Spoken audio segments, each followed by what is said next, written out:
মাত্র কয়েক পিস পাউরুটি দিয়ে দারুণ স্বাদের মুচমুচে আর এরকমই মিষ্টি গজা বাড়িতে বানিয়ে দেখতে পারেন, যা খেতে হয় অনেক বেশি ভালো আর অনেক দিন স্টোর করেও রাখা যায়।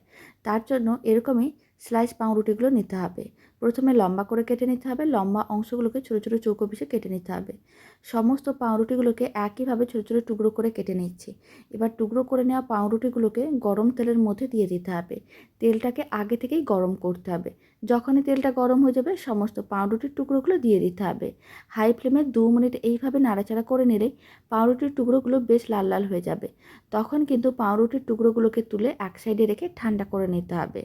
আর পাউরুটির টুকরোগুলো যতক্ষণ ঠান্ডা হচ্ছে এই সময় চিনি শিরাটা রেডি করে নেব। তার জন্য নিয়েছি 50 গ্রাম চিনি। এবার অল্প একটু জল দিলাম 2-3 চামচের মতন। চিনি ও জলটা খুব ভালো করে মিশিয়ে নিতে হবে আর চিনিগুলো জলের মধ্যে মেল্ট হওয়ার জন্য অপেক্ষা করতে হবে। যখনই মেল্ট হয়ে যাবে ভেজে রাখা পাউরুটির টুকরোগুলো দিয়ে দিতে হবে, ভালো করে মিশিয়ে নিতে হবে আর এইভাবে হাই ফ্লেমে নাড়াচাড়া করতে হবে 1-2 মিনিটের মতন। তাহলেই কিন্তু চিনির শিরাটা এরকমই শুকনো হয়ে যাবে আর খুব ভালো করে পাউরুটির গায়ে আটকে যাবে।